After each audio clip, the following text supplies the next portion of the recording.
Jason, I think if we start with you, and let me congratulate you on the film, first of all. It's your 5th feature film, your 3rd adapted from a book, from a novel. But I wondered what it was about Joyce Maynard's novel that inspired you to transfer this story to the big screen. You know, it's always such a tricky question to answer, because I don't think there was anything at the time that it made me go, oh, I've been looking for this exact movie. In fact, my producer, Helen Esterbrook, when she gave it to me, she said, this is unlike anything you've ever done and doesn't resemble anything you've ever said you want to do, but I just have a feeling you're going to love this. And that was the absolute truth. I started reading the book, it started coming to life in my head, and by the end I'd fallen in love with the story and wanted to make it, but I was really scared because it was different from anything I'd ever done. And Kate and Josh, we could talk a little bit just about your characters to get the ball rolling. I mean, you play the agoraphobic Adele and the escaped prisoner, Frank. They're very, very scared individuals, but they seem to need each other. I mean, what is it in each of them that speaks to the other one? Kate? He's got the shakes from jet lag, so I'll go first. I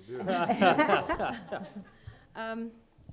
You know, it's really funny because a lot of people have asked, I think, all of us this question, and I think we both have our own set of sort of, private answers in a way that we probably were using when we were making the film. But I suppose the almost honest answer is, it's one of those great unknowable things, you know, that what is it that ever attracts one person to another person? What is it that ever really draws you to somebody else without you having necessarily any control over it? I mean, I certainly think for Adele, the more obvious things perhaps were that she simply hasn't been near a man for a very long time and hasn't been in a position where she has even had to think about trusting somebody. And I think for whatever reason, and that is, I think, how Joyce wrote it, she does find herself trusting in the most unlikely of men, and realizes, I think, very quickly. Shush. Sorry. Yeah. You'll have your turn in a minute. I'm sorry. And I think she realizes very quickly one thing that I think Joyce, in writing the book, probably hoped for from her readers, and I'm sure that Jason did of the audience too, is that she can see that he is a good person. She can actually really acknowledge that and trust in that, and just go with the honesty of that feeling that she has, that instinctive feeling that she has. And I found myself a lot, actually, because obviously taking this man into her home, into her car, is so completely bizarre and appears to be irrational. And I would find myself trying to find reasons for her actions at times and thinking, okay, I need to figure this out for myself. What is it? And actually, sometimes I couldn't. And so what I would do was just play the sort of motherly, instinctive honesty of that moment. She's standing there opposite a very menacing-looking man who has his hand on the back of her child's neck, and I think all she thinks is, I need to just say yes so I can get my son back by my side, without actually thinking what might happen 10 seconds later. It's kind of a garbled way of answering the question. No, but I think along those same lines, is you have somebody who's been imprisoned for 19 years, who's just escaped from prison, and is not necessarily a criminal mind, even though he's committed this horrible crime, but unintentionally so. And then you put him together with a woman who's been imprisoned, emotionally imprisoned, for as long as she has. And, you know, people say, oh, how unlikely this is. I've heard it a couple of times. This is not very likely that this would happen. And then you go in to watch Jurassic Park, and you go, but this would?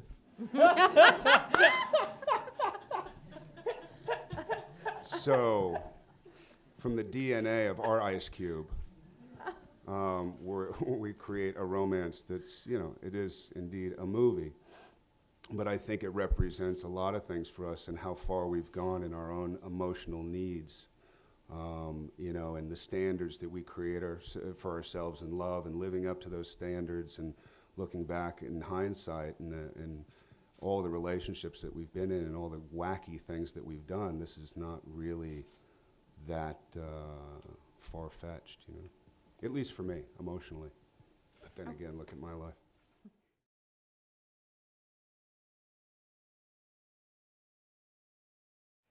Kate, from day one, started to bond with Gattlin and would take him aside and talk to him about a lot of things I don't even frankly know to this day what you guys spoke about. I know some of it had to do with being an actor and what it's like to be on set. This is the first movie he ever had a role like that.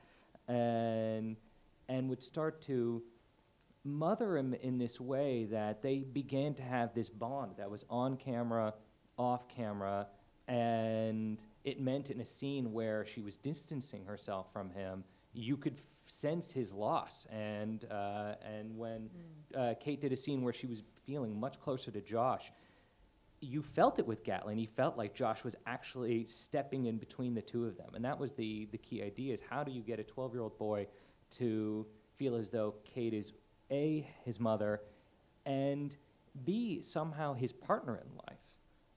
That somehow he becomes the man of the household in this vacuum, and it came from all this time they would spend, the two of them. In between takes, they would go off and they would talk, and I think sometimes it was about the take you just did, and sometimes it was just about, this is what life is like as an actor. Here's things you should expect. I mean, this is kind of the bits and pieces I was just gleaning from here and there.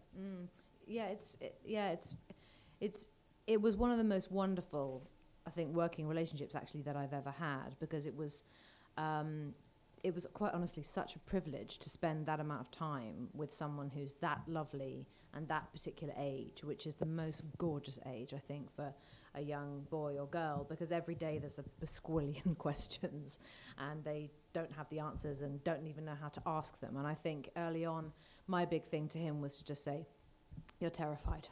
Don't worry. So am I. And so is Josh, and so is Jason, and so is everyone else here on this film crew." And that's the kind of set I lead. But I think I just knew that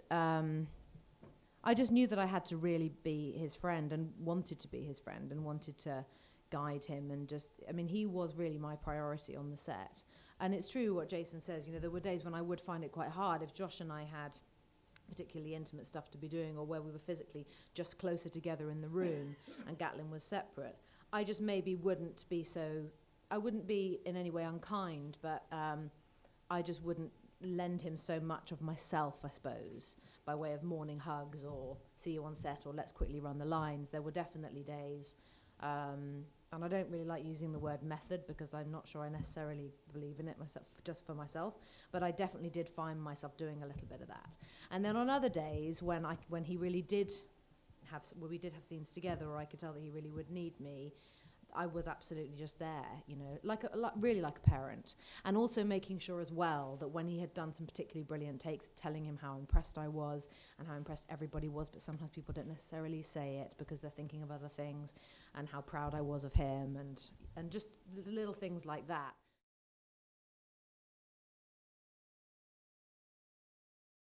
I remember you actually talked to a guy in prison, and I was like, "Oh, why you shouldn't be doing that?" And I told you not to do that. Right? Yeah. Damien Eccles, I spoke with, who was in prison for 19 years. You know, the Memphis 3, and I remember he said the first thing when he got out was he touched grass and started crying. But all that kind of stuff is all kind of masturbatory actor stuff that you don't really get to use. It's just great to talk about later. When it comes down to it, you show up on the set and you've done a bunch of research, and then you end up there the first day, and then you realize you have no idea what you're doing, and you think you've been miscast in the role, and you look at Kate and you're hoping that there's a connection there. And I adore her and have so much respect for her. And it was lucky because it starts to become its own, it starts to have its own life, no matter what the book is, the construction of the story that you're trying to follow, and letting Jason kind of tweak and do all this other stuff. But when it comes down to it, we were very lucky in that we just really enjoyed each other, and that I think that fed a lot of what we did, don't you? Yeah. Well, I think we were very lucky because, I hate Leo, for example. No, I think we, obviously that was a joke. Yeah. Please He don't get was too like this. excited. Oh my God. And the newspaper leads with. I love him very much.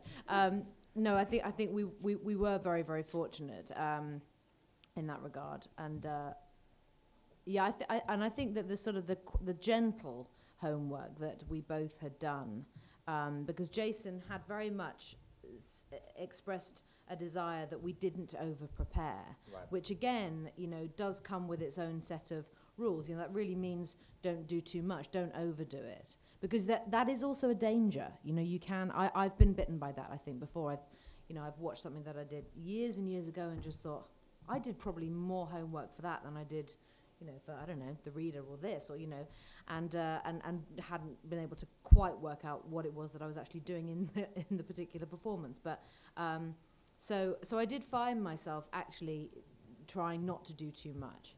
You know, definitely gently spoke to some people who had been agoraphobic at certain points in their lives, but not to any great extent. It's really funny even when I hear about people refer to Adele as someone who is agoraphobic, because I didn't ever label her that way for myself in a strange way. She didn't seem to me to be typical of anything at all. She was very much her own person with her own special set of circumstances. And of course, I don't think you can really claim to be agoraphobic if you have a child and you have to somehow get them out into the world. But it's very true that we really just got along very well, and that sort of buoyed us, I think, more than any of the homework really that either of us had done. Just grounded it. Yeah. Grounded us. Yeah. Yeah.